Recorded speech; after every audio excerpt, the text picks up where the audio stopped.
used to believe that helping your child even long into adulthood was just what a mother did.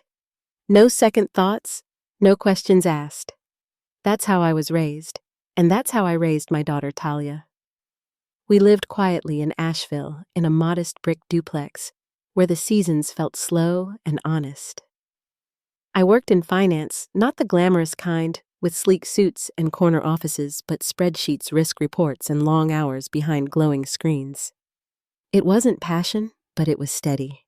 It built the life we had. When Talia's father left, she was barely 2. One morning, after an argument about money, he packed his car and drove off. No note, no warning, just the sound of tires fading down our street. I remember sitting on the kitchen floor with Talia in my lap, her small fingers tugging my necklace, her laughter innocent and whole while my chest burned with panic. I was 27, broke and scared. But fear doesn't raise a child, discipline does. I took on extra hours at the credit union, freelanced at night, doing bookkeeping for local shops, and built a small, simple rhythm around survival. There wasn't time for dating or rest, but there was time for Talia. Everything revolved around her. I clipped coupons, skipped dinners out, worked weekends, and saved for things before she even asked: her braces, her school trips, her dance recitals.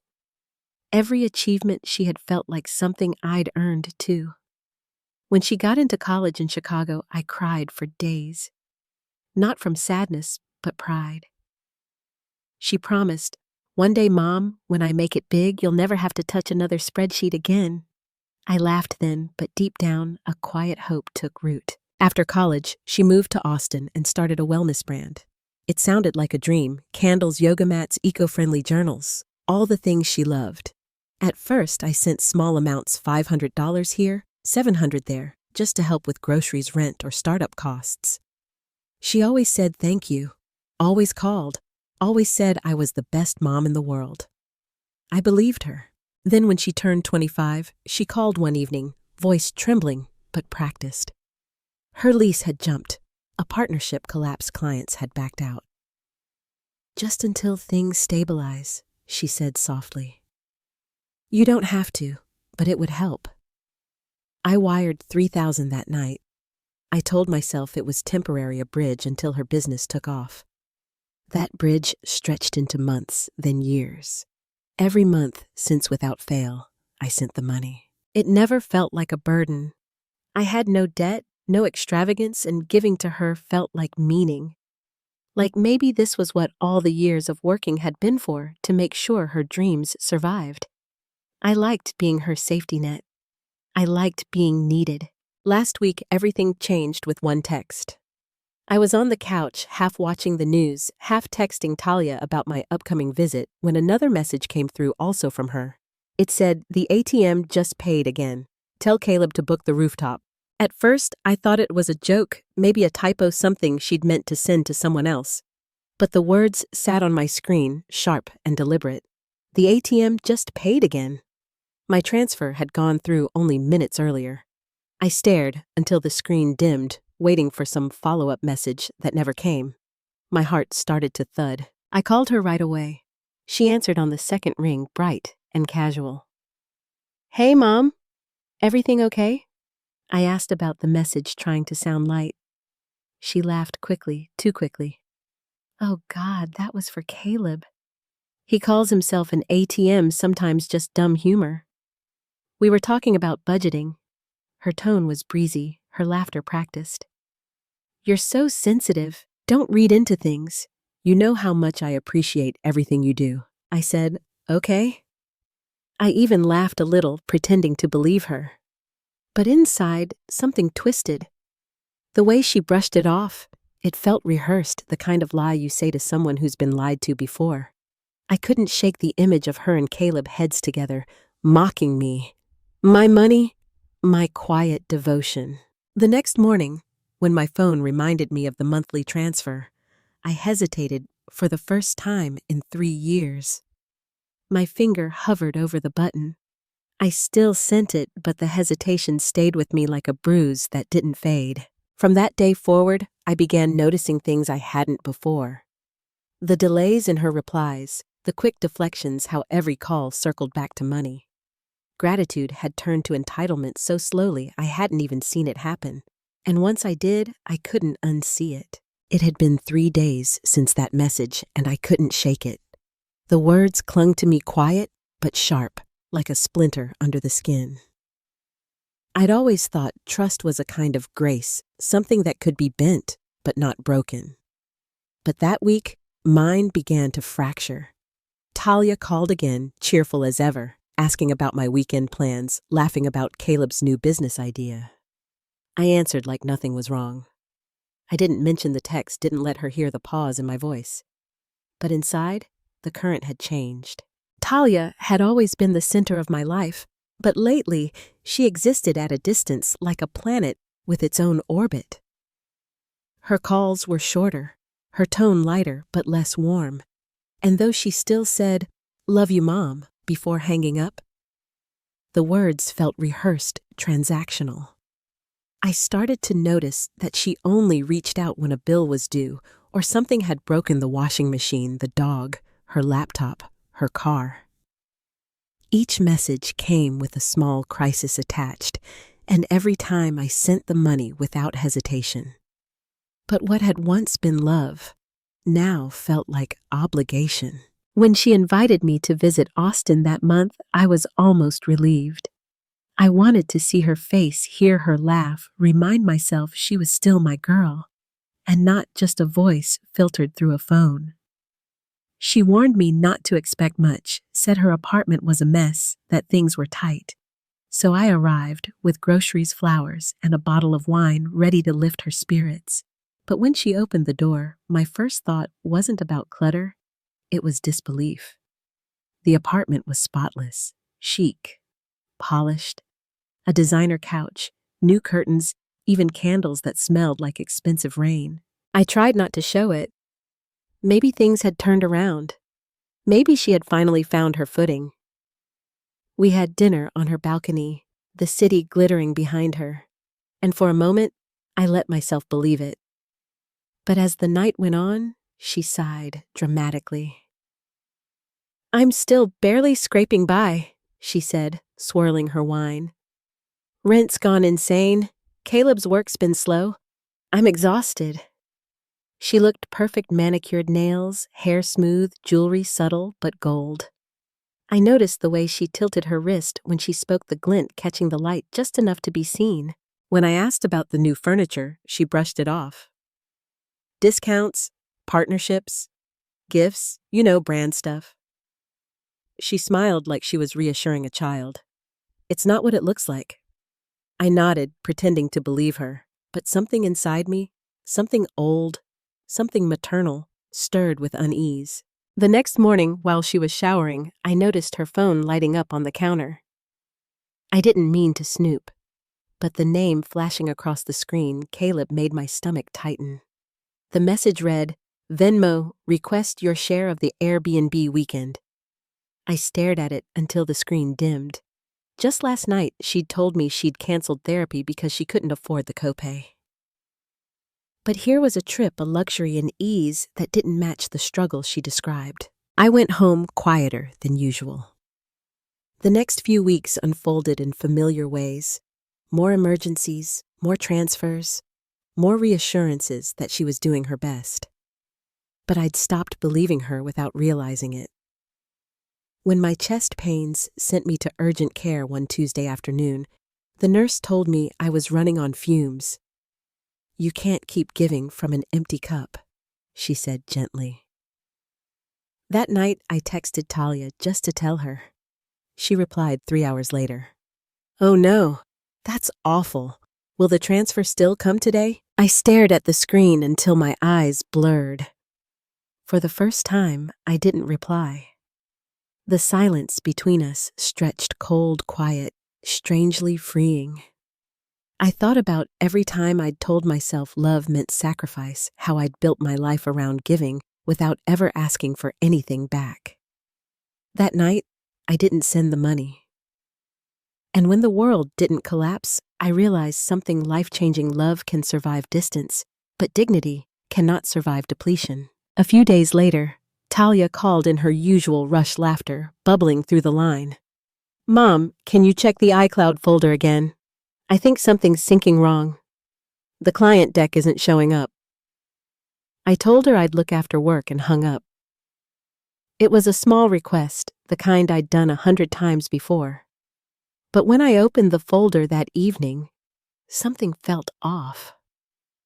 There were no spreadsheets or marketing drafts, just a series of screenshots dumped together as if by accident. At first I thought it was a mistake. Then I clicked one. A group chat filled my screen titled Family Finance Squad. The names were familiar, Talia, Caleb, and a few others I didn't know. I started reading, my heart thudding as the messages scrolled down. Talia. The ATM just paid. Pool party funded. Caleb. Bless her. Rooftop brunch again.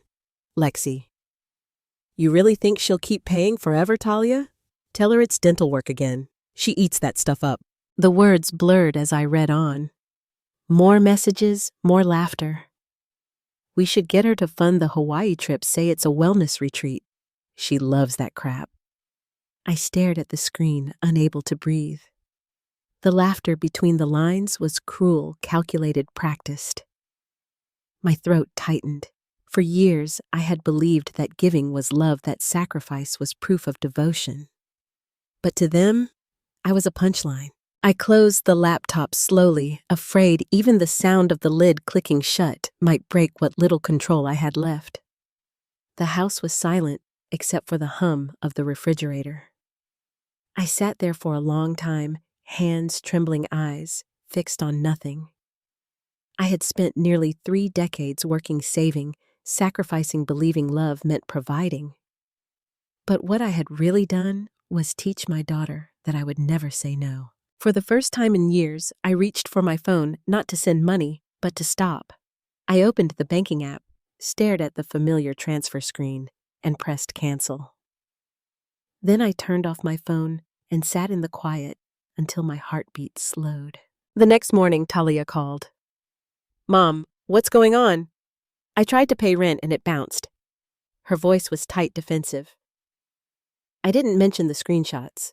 I just said calmly, I can't send anything right now. I need to take care of myself for a bit. Silence, then clipped words. Wow. Okay, that's random. Caleb's right, you're unpredictable sometimes. Something in me hardened. I didn't raise my voice. I just said, goodbye, Talia, and hung up. I knew it wasn't over. I knew she'd come back either with guilt or anger. But I also knew this was the first time I'd drawn a line. That night, I couldn't sleep. Every thought replayed her laughter. Caleb's messages, my own blind devotion. I poured a glass of water and stood at the window watching the porch light flicker. I didn't feel betrayed so much as emptied, like someone had quietly siphoned the air out of my life. I had been a mother, yes, but also something else. A supplier, a comfort dispenser, a human safety net. And I wasn't sure who I was without those roles. The next morning, I sat in a therapist's office, unsure why I was there. The room smelled faintly of lavender and lemon oil. When I finally spoke, it all came out: the money, the messages, the silence, the shame. The therapist listened, hands folded in her lap. When I finished, she spoke quietly. What you've described, she said, is financial abuse. The word hung in the air like a verdict. Not disappointment. Not manipulation. Abuse. It was strange how quickly the truth could rearrange everything. I felt both exposed and freed, like someone had named the ache I'd carried for years but didn't understand. That night, I canceled every recurring transfer. Then I blocked Talia's number, not forever, just long enough to breathe again. 2 days later, Caleb emailed me directly. You're really cutting her off like that. She's struggling. You're abandoning her again. Again. The word burned. As if I hadn't already given her everything. As if saying no now erased every sleepless night, every skipped meal, every sacrifice that had built her life. I stared at his message for a long time. Then, without replying, I closed my laptop, made a cup of tea, and sat on my porch as the evening air turned cool around me. The silence was sharp at first, painful even. But beneath it was something else, space. The kind that feels like breathing for the first time after holding your breath for too long. I wasn't abandoning her. I was reclaiming myself. The silence that followed was heavier than I expected, but not unbearable. It had a strange stillness to it, like the air after a long storm. For years, my phone had been an extension of Talia's voice requests, updates, small emergencies. Now it stayed dark on the counter. No vibrations, no alerts, no tiny pings of panic. For the first few days, I didn't know what to do with the quiet. I woke up early out of habit, made coffee, checked my email, then just sat there. It felt like being untethered, but in that emptiness, something began to shift. I started noticing sounds I'd forgotten: the birds outside my kitchen window, the hum of the refrigerator, the click of the thermostat at 7:00 a.m. I noticed the weight of my body in the chair, the warmth of my coffee cup against my palms. I'd spent so long giving everything away that I'd forgotten what it felt like just to exist for myself. I picked up a book I'd abandoned years ago and read until the light faded. I went for slow walks after dinner. I began leaving the office at 5 instead of staying late to fill the loneliness. It wasn't healing, not yet, but it was something close to peace. A week later, the phone rang again. I didn't recognize the number. It was Caleb. His voice was clipped, defensive.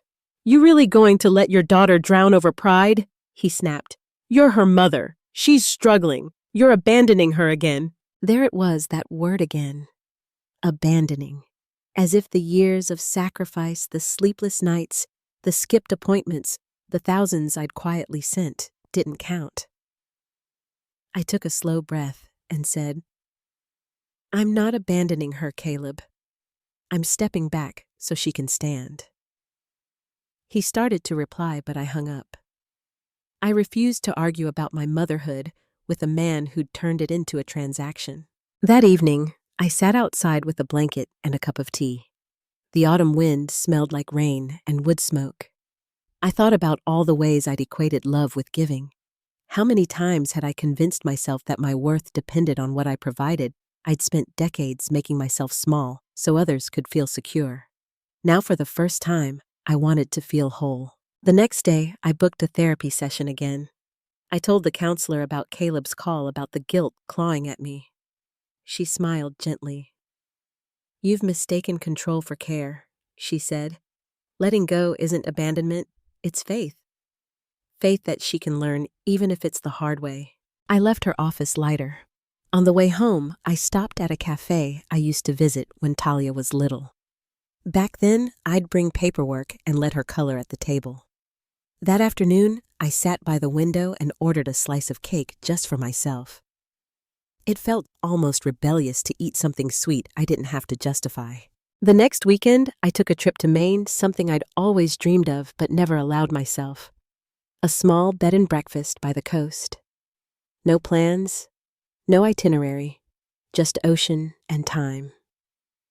I walked along the rocky shore, watched the waves break against the cliffs, and listened to the gulls crying overhead. For the first time in years, I didn't check my email. I didn't send money. I didn't apologize for resting. I just existed. When I came home, the apartment felt different. Not empty, spacious. I began cooking for pleasure again. I called my old friend Marisol, and we talked for an hour about everything and nothing. I joined a small weekend book club. The world hadn't changed, but I had. The space that used to ache now began to fill with laughter that wasn't borrowed joy, that wasn't conditional. One afternoon, while organizing my desk, I found an old notebook I used to track every transfer to Talia. Rows of numbers, dates, reasons. Seeing it made my chest tighten, but instead of closing it, I flipped to the last page and wrote one line: "I am not a failure for saying no." Then I underlined it. Twice. I didn't know what the future held with Talia. Maybe she'd come around. Maybe she wouldn't. But I knew one thing for certain: I wasn't going back to being an open tap for her comfort. I wanted a life measured in moments, not withdrawals. A month passed before I heard from Talia again. The text came late one night. "Hope you're okay. I've been thinking about you." There was no apology, no acknowledgement, just a vague olive branch. I stared at it for a long time before replying. "I'm okay. I hope you are too." That was all. I didn't open the door wider than that. By then, my life had found a new rhythm. My mornings started with music instead of bank apps. I went to yoga with Marisol on Saturdays, started volunteering at the Literacy Center again, the same place I once worked after college. The students were shy but eager, their gratitude simple and uncalculated. Every thank you hit deeper than any transfer receipt ever had. At work, my coworkers noticed the change. "You look lighter," someone said one afternoon. I smiled and realized it was true. I wasn't carrying anyone else's emergencies on my back. The guilt was still there, faint but fading, replaced by something steadier: boundaries, maybe even pride. One weekend, I cleaned out the closet where I kept old financial records. Dozens of envelopes labeled Talia, rent Talia, emergency Talia, medical. I stacked them neatly, then shredded them one by one. The sound was cathartic, like paper breathing its last before turning into dust. I wasn't erasing the past, I was reclaiming it. Still, some nights, the ache returned. I missed her laugh, her random calls about nothing, the version of us that existed before money complicated love. Sometimes, I caught myself wondering if she missed me too. But then I'd remember the chat screenshots, the jokes at my expense, and the feeling in my chest when I first read the words, "The ATM just paid." Missing her didn't mean forgetting. Forgiveness didn't mean reopening the wound. One morning, I sat at my kitchen table and began to write. Not a message, not an argument, a letter. It took me days to finish. I didn't write it to get her back. I wrote it to be clear. I printed every bank record, every screenshot, every excuse. But more than that, I wrote the truth she needed to see: I was your mother, not your bank. You were my daughter, not my creditor. When it was done, I sealed it in an envelope and sent it certified mail. 2 days later, the tracking showed delivered. She never replied. Months passed. The silence didn't hurt like it used to. My birthday came, and instead of waiting for her call, I hosted brunch for a few neighbors and friends. Ava, the girl from next door, brought a lemon cake and hugged me tight. "Happy birthday, Miss Marina," she said, eyes bright. I smiled, realizing I didn't feel lonely. I felt surrounded. The people in my living room weren't bound to me by blood, but by choice. Their laughter filled the air, soft and real. Someone asked gently, "Do you ever regret how things ended?" I thought about it for a while before answering. Regret isn't the word, I said. Rebirth is. I still love Talia. I always will. But love doesn't mean surrender. It means letting both of us grow, even if it's apart. I learned that generosity without respect isn't love, it's erasure. And I'm done erasing myself, so now I live differently. I give, but with open eyes. I help, but not at the cost of my peace. I save my kindness for people who see it for what it is, a gift, not a transaction. And when I sit by the window each evening, tea in hand, watching the sun fade behind the trees, I think of one quiet truth that took me decades to learn. You don't lose your child when you say no. You lose yourself when you forget how. If this story moved you, take a moment to reflect, share it, leave a comment, and subscribe for more stories that speak to the heart.